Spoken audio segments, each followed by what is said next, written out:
vamos a iniciar con nuestro invitado, Jesús Castillo Molleda. Nos quedan 2 días para el cierre de la campaña electoral, por lo tanto, bien importante pulsar la opinión de un politólogo y analista político sobre cómo van las cosas, porque pudiera ser que ya a estas alturas del juego, y tú me dices si eso es posible o no, ya las decisiones estén tomadas, ya siempre a estas horas ya los partidos lo que están es organizando sus testigos y sus salas situacionales, porque ya como que las cartas pudieran estar echadas. ¿Están echadas las cartas para el día domingo?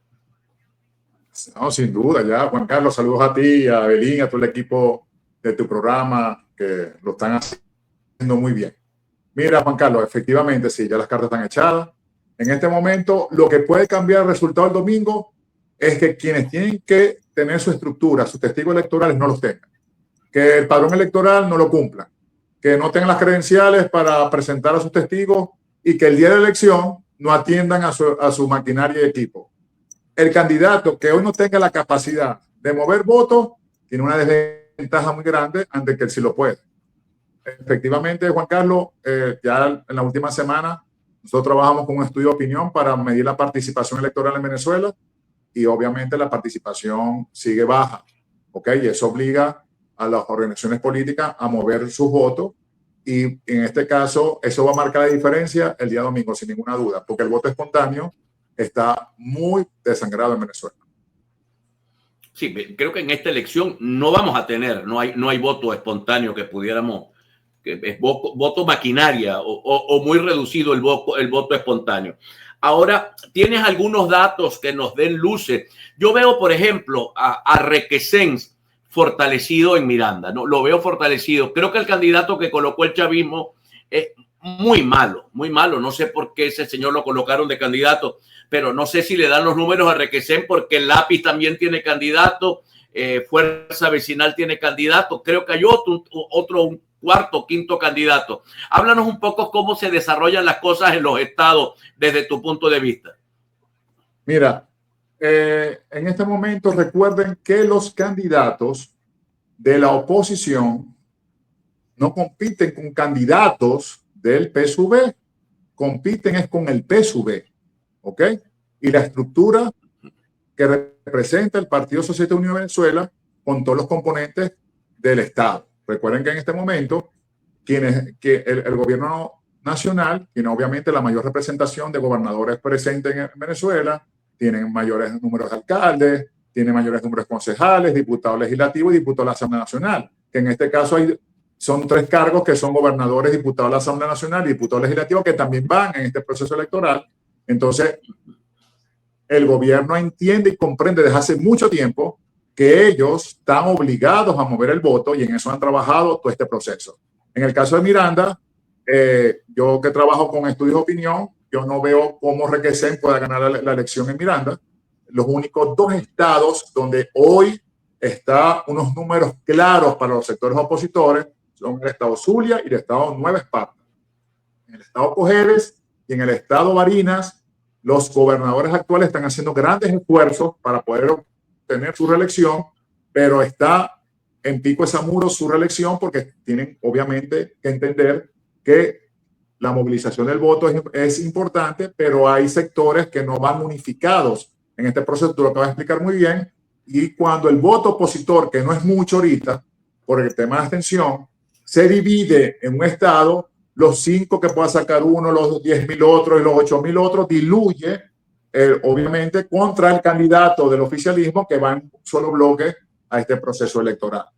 Además, Juan Carlos, tener testigos electorales, tener la logística del día de la movilización, la moto, el carro, el camión, el bus, o como se pueda mover, depende del territorio donde se está haciendo, no es cuestión fácil, ¿ok? Y una cosa es que tú tengas movilizadores y otra cosa que tengas a quién movilizar. Esa es otra cosa que está pasando ahorita. O sea, que puede ser que tengas equipo, pero no tengas que movilizar. Entonces, esta es una elección, sin ninguna duda, de estructura, de buscar al elector, llevarlo al centro de votación, devolverlo, para poder garantizar el triunfo en este proceso donde cualquier cosa puede pasar el domingo, pero los escenarios son claros en este momento. Te digo los números de participación de un estudio de opinión que hicimos del 12 al 15 de mayo, o sea, que terminó la semana pasada. Zulia, 29%. Miranda, 30%. Lara, 26%. Carabobo, 32%. Nueva Esparta, 39%. Nueva Esparta es el estado de Venezuela donde hay mayores indicadores de participación porque es un estado, Juan Carlos, creo que es el único en Venezuela que hay campaña de tierra y campaña de aire de los dos sectores políticos, tanto el oficialismo como de la oposición. Anzoátegui, 29%. Barinas, 27%. Cojedes, 24%. Con esos porcentajes es evidente que el voto espontáneo no está presente y es evidente que todos dependen del voto que se movilice el día domingo. O sea, yo estoy viendo incluso, estoy viendo casi todo apretado excepto Nueva Esparta en esos números que tú das. ¿O es que el PSV tiene dificultades en el Zulia para movilizar a su gente? En este caso, el PSV, igual que la oposición, tienen dificultades para también, obviamente, buscar sus electores. Recuerda que la abstención es para el oficialismo y la abstención es para la oposición. El día domingo, el lunes 26, van a haber dos ganadores en Venezuela, evidentes, que son la abstención y el gobierno.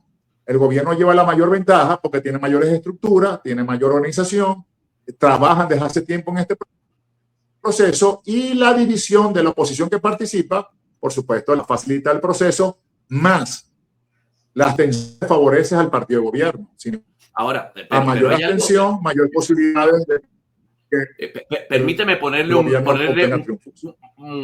hacer algo, una travesura más allá de la tuya.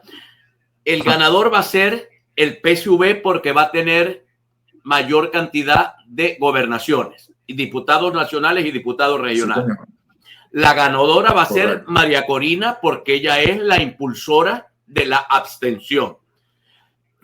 Morel Rodríguez, por su edad, él no es un dirigente nacional, es un dirigente local, dirigente de su estado. O sea, él no se perfila como presidente de la República, creo que la edad no ayuda. Pero si gana Rosales, sobrevive este sector de la oposición con un liderazgo que es un liderazgo nacional, porque es presidente de un liderazgo nacional. Háblame, por favor. Sí. En este caso serían dos líderes nacionales que tendría la oposición, que es Rosales y Capriles, ¿ok? Porque es evidente porque Capriles ganaría de diputado, ¿no? Claro, está. Ya Capriles es diputado, ¿ok? Porque está primero la lista nacional de Un Nuevo Tiempo. En este caso particular, sí tendría la aspiración real, obtiene menos edad que Rosales y obviamente tendrá que trabajar fuertemente para poder garantizar sobrevivencia política desde la Asamblea Nacional para él también aspirar a las presidenciales en 2030. Sin ninguna duda, esos son los dos actores políticos que hay. Inclusive cuando nosotros encuestamos, Juan Carlos, nos aparece María Corina muy desangrada, con apenas 26% ya de aceptación popular, viene en caída libre, en Mundo González con 10%, Manuel Rosales Guerrero con 7% y Capriles con 5% nacional. Después de ahí, no aparece nadie más de la oposición como referencia nacional. Es evidente que ante este momento, el 25 de mayo, cuando hagan elecciones, después de esas elecciones, obviamente va a haber un resultado que no va a favorecer a los grandes sectores de oposición, pero quienes participaron se fortalecen en este proceso. María Corina se va a seguir desangrando porque no apoya los procesos electorales. El CNE seguramente pronto va a anunciar las elecciones municipales o la reforma constitucional y ahí sigue el juego político en Venezuela, pero ya la brecha entre el 28 de julio del 2024 al 25 de mayo de 2025 se cierra y eso que Manuel Rosales Guerrero y Kapandowski, el sector oposición nacional en Venezuela. Mira, Jesús, te estoy escuchando con un poquito de dificultad. Se me va Jesús Castillo Molleda. Se acaba de perder la pantalla. En un momento, tenemos que ir a identificar, pero te quiero dejar para el retorno. Pero yo no quiero perder de vista la figura de María Corina, porque la figura de María Corina la apalanca el país más poderoso del planeta, que es los Estados Unidos de América, y un presidente que está con ella. Aun y cuando es natural que al no tener acciones políticas de participación o exitosas acciones políticas de otra naturaleza, el liderazgo puede venir mermando, pero el 27% todavía es exactamente lo mismo que pudiera tener Nicolás Maduro en su mejor momento. O sea, no está desaparecida. Si la palanca el gobierno norteamericano con algún tipo de acciones pudiera mantenerse en el tiempo el liderazgo de María Corina, al retorno con Jesús Castillo Molleda. Bueno, mis queridos amigos, les pido a la gente que se cuide con lo que escribe, porque el propio algoritmo de YouTube les elimina los mensajes. Igual pasa con TikTok. Volvemos con Jesús Castillo Molleda. Jesús, a la pregunta que te dejé pendiente, voy a sumarte una de Juan Mustiola, que es alguien de nuestra audiencia muy querido. Él me dice, pregúntale a Molleda por qué le tiene tanta rabia a María Corina. Molleda nunca ha dicho nada bueno de María Corina. El año pasado decía que no ganaba porque no tenía base. Las únicas encuestas en donde ha bajado María Corina es en la suya. No, hay otras donde ha bajado, pero bueno, lo que quiero es dejarte estos dos complementos porque es una dirigida directamente a ti, ¿no? Bueno, mira, de verdad te ratifico los porcentajes de María Corina nacionales. Nosotros tenemos la oportunidad de estudiar el país constantemente. Hacemos además entrevistas en Casa de Familia y eso es lo que piensa la gente, quieran o no reconocerlo. En este caso particular, lo hemos venido diciendo y lo ratificamos en tu programa hoy, Juan Carlos. Si María Corina no vuelve a la política venezolana, ella tiene una política y una agenda internacional que se entiende y se comprende. El gobierno de Estados Unidos, Juan Carlos, la única noticia que el gobierno le quitó el TPS. Pierdo a Jesús Castillo. Te pierdo está el internet malo. Continúa, Jesús, a ver si podemos escucharte bien. La única noticia del gobierno venezolano es que le quitó ahorita un TPS que afecta a 350,000 venezolanos. Eso no es una buena noticia para quienes apoyan al gobierno de Estados Unidos. Inclusive te quiero decir que nosotros, investigación, después de estas elecciones, ya lo tenemos tratado, vamos a medir el liderazgo de Venezuela. ¿Ok? Vamos a ver cómo la gente percibe en este momento para Jesús, te voy a pedir algo. Desconéctate y te vuelves a conectar a ver si mejora el internet, porque te está quedando totalmente frisado. Te lo agradezco de corazón. Vamos con Evelyn Castro. Adelante, Evelyn.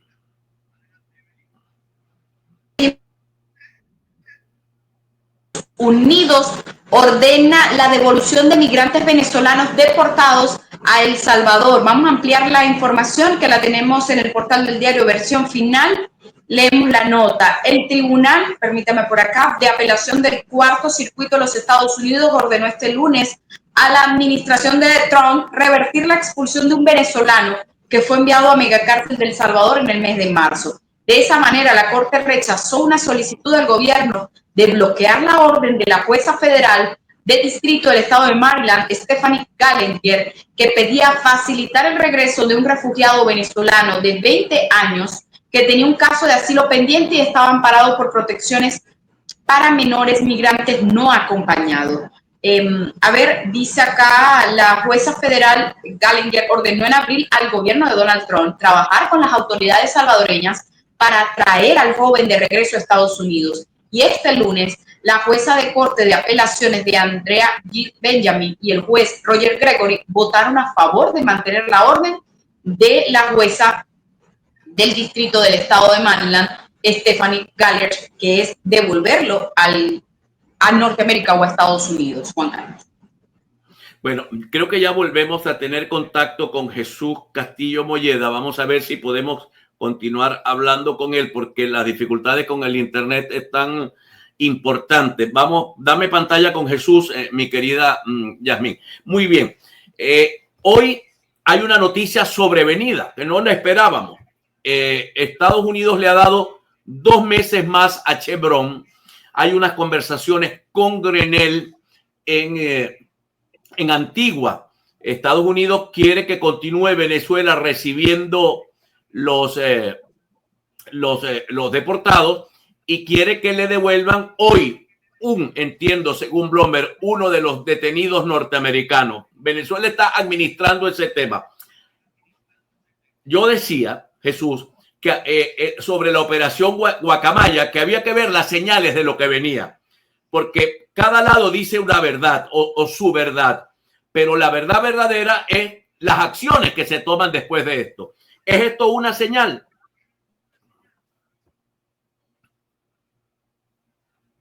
Bueno, mira, las negociaciones se han realizado en Venezuela, pues estado presente. Es evidente.